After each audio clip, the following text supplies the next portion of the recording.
Manco, tuerto y cojo. Así comandó Blas de Lezo, almirante español, la defensa de parte del que era nuestro imperio de ultramar en el siglo XVIII. Un paisano suyo, de San Sebastián, Juan Pérez Foncea, que me acompaña esta tarde, le recuerda ahora en este libro de Libros Libres llamado El héroe del Caribe. Muchas gracias por venir a presentarnos esta novela. Gracias a vosotros. Bueno, cuéntanos un poco cómo ha sido el proceso para llevar a cabo esta novela, El héroe del Caribe. Bueno, el proceso es bastante simple. Primero, remontándome un poco, pero voy muy rápido, yo era abogado. Nunca se me había ocurrido escribir nada hasta que un día, por casualidad, en el despacho, un día que estaba especialmente cansado, me puse a escribir como manera de descansar, como el que hace un dibujito hablando por teléfono. Y ese fue el origen de escribir libros, que ocurrió ya en el año 2002, ya han pasado más de 10 años, porque fue en abril. Y desde entonces siempre he escrito libros tipo El Señor de los Anillos, El Hobbit, o sea, de épica fantástica, para gente más bien joven, aunque bueno, al que le gusta, pues de cualquier edad, ¿no? Pero vamos a decir de 12 años, 14, tal. Y hace un año tuve una crisis, no voy a decir una crisis existencial, pero sí una crisis un poco de escribir, y estaba un poco saturado, un poco cansado ya de estas historias fantásticas. Yo además pensaba que si no escribía de esto, no iba a poder escribir de nada más. Yo siempre había pensado que un poco mi mundo interior, tal, era un poco de este mundo fantástico, ¿no? Y estoy, como digo, es octubre del año pasado. Y ya está. Entonces yo digo, bueno, pues vuelvo a ser abogado y ya está. Pero solo decir un poco medio en broma, medio en serio, que esta crisis se transformó en una catarsis, ¿no? Allá por febrero de este año, de repente me di cuenta que podía escribir de cualquier cosa. De hecho, hice unos pinitos así en plan de prueba de novelas de detectives, que no está mal. No está mal, aunque no está bien que yo lo diga, pero en fin, bastante bien. No, y entonces dije, bueno, pues ya puestos a escribir de cualquier género, voy a escribir una cosa seria. Y casualidad había llegado unos meses antes a mi ordenador una de estas cosas que llegan por internet, que la mayoría las borro, pero me debió llegar de alguien con autoridad, lo abrí, y era un PowerPoint que venía desde Colombia explicando la vida de Blas de Lezo. Claro, Blas de Lezo, que ahora hablaremos, el 90% de las personas de este país, de España, no le conocen. Cuando es una persona del nivel de Hernán Cortés, o sea, si no fuera por Blas de Lezo, todo Sudamérica sería Gibraltar, o sea, que decir, sería inglés. Y además ocurrió en el siglo XVIII. Bueno, es una historia apasionante, ¿eh? Si Blas de Lezo hubiera sido inglés o americano, habría ahora mismo 15 películas sobre Blas de Lezo. Entonces dije, hombre, si voy a escribir algo serio, quiero escribir una novela histórica, y entonces me puse a escribir sobre Blas de Lezo y salió sola. Salió sola porque es un personaje que me ha apasionado desde el primer momento. Hay quien podría pensar que porque seas de San Sebastián y él nació en Pasajes, en un pueblo de allí, pues que te quisiste hablar de él por eso, pero es curiosa lo que nos has contado del PowerPoint. Cuéntanos, ¿cómo ha sido la investigación? ¿Fuiste a Cartagena de Indias, donde se produce gran parte de esta batalla? Bueno, Blas de Lezo es una persona, para hacer un breve resumen, que no estoy quemando el libro ni mucho menos, que, claro, hay un famoso refrán que es así se escribe la historia. Pues ahora me doy cuenta yo que efectivamente así se escribe la historia. Quiero decir, porque como este episodio pues habrá muchísimos. Todos conocemos la Armada Invencible, que era la Armada Española, que fue a Inglaterra en el año 1588, que no se llamaba la Armada Invencible, ese nombre lo pusieron los ingleses después, como para decir, si nosotros le hemos ganado a la Armada Invencible, ¿cómo seremos nosotros? Tengo que decir, porque además ahora estoy preparando un libro sobre este tema, que más del 80% de los barcos españoles que fueron a Inglaterra de la Armada Invencible volvieron a España, ¿eh? Y hubo varios que ni siquiera llegaron a Inglaterra, porque fue todo un constante temporal tras temporal, y algunos ya en el Golfo de Vizcaya se tuvieron que dar la vuelta. Pero bueno, volvieron. Y eran 120 barcos. La armada que envió 150 años después a Inglaterra para hacerse con Cartagena de Indias, que era la llave de Sudamérica, del imperio del continente sudamericano, eran casi 200 barcos. Es decir, no llega, pero muy cerca del doble de la Armada Invencible. Eran casi 30.000 ingleses contra 2.500 españoles. Teníamos 6 barcos. Y ahí es donde Blas de Lezo consiguió una victoria impresionante, ¿no? Entonces, que como digo, es absolutamente desconocido. Entonces, esto es lo que me impresionó y lo que me llevó a escribir. Entonces, como es una cosa tan reciente, hay muchísimas fuentes. O sea, yo me he leído fuentes españolas, fuentes inglesas. Los ingleses, todo lo que está contado en este libro es perfectamente pacíficamente reconocido. Quiero decir que no es que ahora de repente yo vengo aquí a decir que hemos hecho la machada y tal, y que no, sino que es reconocido. Lo que pasa es que, lógicamente, a los ingleses no les interesaba que esto, en fin, como si nosotros hubiéramos perdido, probablemente yo tampoco hubiera escrito el libro, o sea, eso es comprensible. Pero es verdad que, por ejemplo, la historiografía inglesa, para bajar importancia a esta batalla de Cartagena de Indias de 1741, le ha puesto ya el nombre folclórico o, en fin, graciosillo, de la guerra de la oreja de Jenkins. El tema de la oreja de Jenkins es la excusa que utilizó Inglaterra para declarar la guerra a España. Claro, Inglaterra era una potencia emergente y España estaba ya en decadencia, con lo cual era un momento muy bueno que les convenía.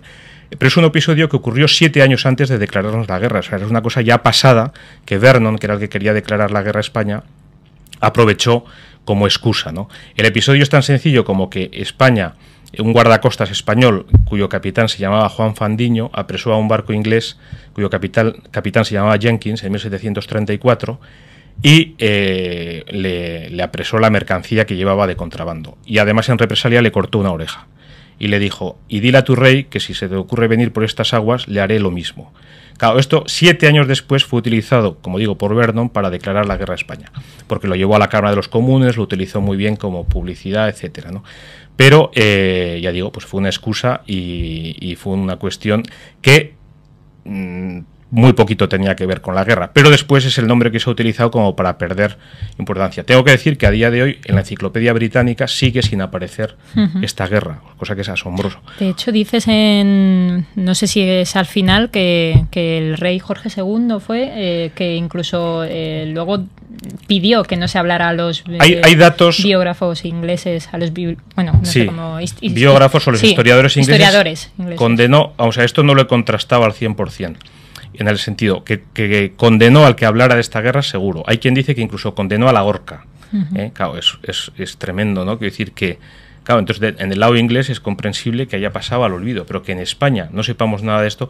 Claro, yo voy mucho por colegios, por institutos, etcétera. El otro día estuve en un colegio aquí en Madrid donde vino un profesor de historia, porque me dijo, yo nunca he oído hablar de Blas de Lezo. Claro, es asombroso que en un libro de historia de España, la mayoría, yo diría, de los manuales de historia de España, no aparece Blas de Lezo, o se le dedica un párrafo, cuando es un tema, vamos, que yo creo que había que dedicar una lección en los colegios. Vamos, ¿Y por qué Juan Fernando de Castro, que es uno de los protagonistas de esta novela, el teniente, el asistente de Blas de Lezo, y que, bueno, protagonista de una trama romántica que también está en este libro, que tiene de todo, aventura, romance y de todo, ¿por qué dice en un momento de la novela, que hablando de Blas de Lezo, que más que medio hombre, el almirante debía ser considerado cuando menos como hombre y medio?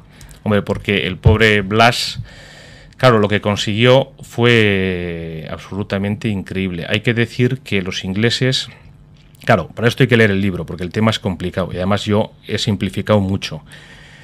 Pero resumiendo muchísimo, es una batalla que duró 2 meses. Una batalla terrible, 200... El mayor desembarco de la historia de la humanidad, solo superado 200 años después por el desembarco de Normandía, en Francia, en la Segunda Guerra Mundial. 30.000 ingleses, 190 barcos, contra 2.500 españoles, 6 barcos.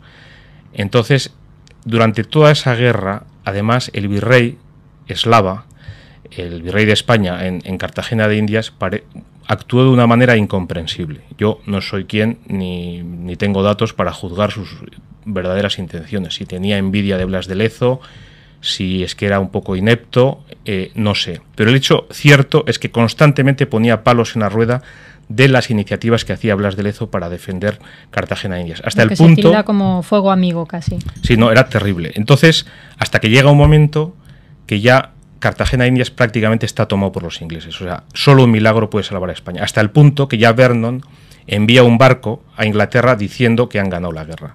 En Inglaterra se hacen fuegos artificiales, se compone por primera vez canciones que son emblemáticas de Inglaterra, como por ejemplo el himno de God Save the King, ¿no? Dios salve al rey, y el famoso Rule Britannia, que es también otro himno de Inglaterra, el de Rule Britannia, Britannia rule the waves, Britons never never shall be slaves, ¿no? Que es muy típico y que sale como sintonía de muchos programas de televisión de la BBC. Bueno, estas canciones se compusieron entonces, había un fervor patriótico total en Inglaterra porque se estaba por fin humillando, bueno, se fundieron monedas en Inglaterra donde salía el pobre Blas de Lezo de rodillas, como si tuviera 2 brazos y 2 piernas, entregando su espada a Vernon, y donde se ponía en la moneda: Vernon humilla el orgullo español. Bueno, esto era el ambiente que había en Inglaterra, ¿no? Se hacían ya con el Imperio español. Claro, y llega Blas de Lezo y en una noche, con 400 hombres, esto hay que leer el libro, y es verídico. Yo mismo cuando lo escribía digo, esto no se lo va a creer nadie. Claro, yo con mi costumbre de escribir libros de ficción, digo, me estoy pasando lo que estoy contando. No, pero que lo que estoy contando es verdadero, ¿no? Entonces, con 400 hombres que salen como los toros de San Fermín a por los ingleses, le da la vuelta a la batalla en una sola noche. Es asombroso. Claro, bueno, y iba a decir, sin embargo, ¿cuál es el fin de Blas de Lezo? No sabemos dónde está enterrado. El entierro lo tuvo que pagar el obispo de la ciudad porque la familia no tenía dinero, porque le debían atrasos para pagarle, debido a las malas artes del virrey, que le difamó ante el rey de España. La víspera de morir Blas de Lezo le llegó una carta llamándole a consejo de guerra. Blas de Lezo murió, yo pienso personalmente, de una depresión, vamos, de los disgustos que le dio el virrey eslava después de ganar todo aquello. Lo calumnió ante el rey y lo hizo quedar como nada, mientras que el virrey eslava fue nombrado, no me acuerdo si es duque o marqués o lo que fuera, de la Real Defensa de Cartagena de Indias, ¿no? Claro, ¿cómo contrasta esto con Vernon, que tardó 1 año y medio en volver a Inglaterra porque no se atrevía a volver, porque tenía miedo de lo que iba a pasar allí, y en cambio, una vez que volvió a Inglaterra, murió de viejo y está a día de hoy enterrado en Westminster, en la Catedral de Westminster, con todos los honores, donde dice que conquistó en Cartagena de Indias hasta donde llegaron sus barcos, que es lo mismo que decir de cualquiera de nosotros, el día que nos muramos, decir, llegó hasta donde llegaron sus pies. Quiero decir que todos hemos llegado hasta donde hemos podido, pero bueno, es un intento de los ingleses de dejar en buen lugar a Vernon, ¿no? Cosa que me parece muy loable y muy lógica y muy bien hecha. Pero en nuestro caso es triste, y yo creo que es un asunto que debíamos de pensar, decir, hombre, hemos tenido gente muy grande, ¿no?, que ha hecho cosas muy grandes y han caído en el olvido. No se sabe dónde está enterrado Blas de Lezo, no se sabe dónde está enterrado. Y bueno, es una persona que nadie le conoce, el 90%. En Pasajes ni una placa se mantiene. Sí, en Pasajes hay una placa. Yo estuve hace poco allí. Yo estuve en Cartagena de Indias. Bueno, en Cartagena de Indias, bueno, aquí en Madrid. Aquí en Madrid, vamos, voy a hacer una pequeña broma, pero uno puede encontrarse en una casa que diga, aquí Hemingway se tomó un cubata, ¿no? Y dices, hombre, pues muy bien, Hemingway se tomó un cubata, pero es que Blas de Lezo no sabemos dónde está enterrado. Su casa en Pasajes, pues hay una placa ahí bastante pobre que pone: en esta casa nació el ilustre hijo de Blas de Lezo, el ilustre hijo de Pasajes, y alguien ha puesto a mano al lado Pasajes San Pedro, porque Pasajes es un pueblo que tiene 3 barrios: San Juan, San Pedro y Pasajes Ancho. Entonces alguien se ha visto en la obligación de decir que no es solo de Pasajes, sino que es de todo, que es solo de Pasajes San Pedro. Bueno, es una anécdota. Pero quiero decir que es triste que, claro, en Cartagena de Indias no hay una placa donde vivió Blas de Lezo, y aquí pues él vivió en Cádiz, nació en Pasajes, en fin. Es una persona que ha caído en el olvido, ¿no?, cuando hizo tantas cosas. ¿Y qué tiene este libro de Benito Pérez Galdós y sus episodios nacionales? Bueno, muy buena pregunta, muy buena pregunta. Yo no sé si de manera providencial o qué, pero justo este año me he releído, porque, bueno, yo he conocido a Benito Pérez Galdós a través de un libro que es El equipaje del rey José, que personalmente no me impresionó, no me gustó mucho. Pero este año, por diversas circunstancias, me he leído la primera serie de Benito Pérez Galdós, la que empieza en Trafalgar y termina en la batalla de los Arapiles. Y me ha encantado, o sea, he disfrutado muchísimo leyendo a don Benito. Y es el que me ha dado la idea de decir, claro, porque yo cuando, ya digo, he ido a Cartagena de Indias, me he documentado, he leído historiografía inglesa, española, de autores de Cartagena, he estado con el presidente de la Academia de Historia de Cartagena de Indias, que me decía, el problema que tienen ustedes los españoles es que no conocen su historia. Digo, tiene usted toda la razón. Bien, y entonces yo decía, bueno, yo tenía mucha ilusión de escribir esto, pero ¿cómo lo enfoco, no? ¿Cómo le hinco el diente? Y dije, hombre, como tengo aquí el modelo, que es don Benito Pérez Galdós, y efectivamente es lo que he hecho. Entonces he metido unos personajes ficticios. Al final del libro pongo un epílogo donde cuento que es verdad, que es mentira. El 99% de lo que cuento es verdad. Simplemente que he metido algunos personajes ficticios que me dan pie para meter una subtrama romántica. Creo, modestamente, que ha quedado bien. Y entonces, hombre, aligera un poco el libro de bombas y de guerras y bueno, pues lo hace más equilibrado. Y creo que es un libro, pues que, bueno, ya por los ecos que me van llegando de la gente que lo ha leído, la verdad es que estoy muy, muy contento. Hoy mismo, saliendo de San Sebastián para aquí, me ha venido un vecino que se lo ha leído me ha empezado a aplaudir por la calle. Digo, será porque voy con corbata. Y era porque se ha leído el libro este fin de semana. Dice, no lo podía dejar, estoy enganchado, me ha encantado, tal cual. Bueno, pues eso desde luego para un escritor es la mayor satisfacción que duda desde cabe. Luego. Y Juan, cuéntanos, ¿cuántos Blas de Lezo hay en la historia de España? Es decir, supongo que si has revisado la historia un poco, bueno, a través de este libro está claro, supongo que hay oportunidades desperdiciadas, ¿no? Bueno, gente muy grande hay muchísima. Olvidados, tan olvidados como Blas de Lezo, gracias a Dios yo diría que muy poquitos. Gracias a Dios, porque yo creo que la mayoría, quien más, quien menos, los grandes son conocidos. Aunque sí que es verdad que si uno escarba un poco, salen cosas asombrosas, asombrosas. Y cada vez hay más páginas web y sitios donde aparecen hazañas. Hombre, yo digo que España, en fin, yo no me quiero meter aquí en políticas ni nada, porque no es a lo que he venido, pero sí que es verdad que somos un país...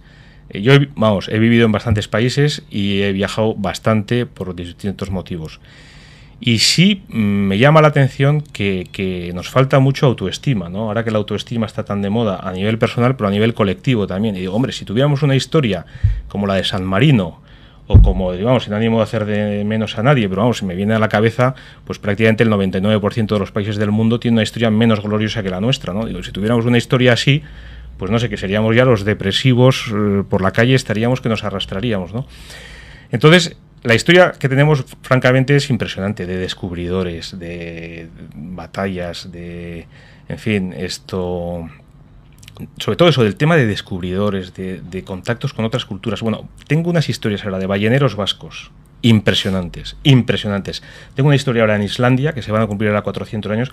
En Islandia había una base, bueno, es que tengo una historia de 3 balleneros donostiarras que tenían una base en el noroeste de Islandia, donde todavía hoy no hay carreteras de acceso. Una historia muy impresionante. ¿Pero para llevar a novela? Sí, estoy pensando, es que estoy ahora dudando sobre cuál puedo escribir. Historias de náufragos de la Armada Invencible en Irlanda. Impresionantes, impresionantes. Historias en Estados Unidos actual. O sea, vamos a ver, 200 años antes de los famosos vaqueros norteamericanos, nosotros ya estábamos pegándonos o no pegándonos, porque había muchas veces relaciones muy buenas con los apaches, con los comanches, etcétera. Las primeras ciudades que se fundaron en Estados Unidos son Santa Fe y Albuquerque, en Nuevo México. Es una historia preciosa la que tengo, una historia muy controvertida, pero que no deja de ser bonita, en Acoma, una población de unos indios que vivían en una meseta, toda ella cortada a pico, perfectamente rodeada, entonces estaban a salvo de cualquier invasión. Pero estuve en una relación con los españoles muy interesante, que por cierto se cuenta en un libro que se llama Banderas Lejanas, de Fernández Laínez y otro autor. Bueno, bien, hay miles de historias en América, en Asia, los primeros. En cuanto a descubrimientos del mundo, pues es que, ya digo, hay cosas, hay sí que muy desconocidas en Asia, en Oceanía, en América, porque en la América que no se conoce, o sea, que Alaska mismo, en Alaska, o sea, Córdoba y Valdez, que están en Alaska, bueno, quizá ahí hubo un encuentro entre los españoles y los rusos, ¿no?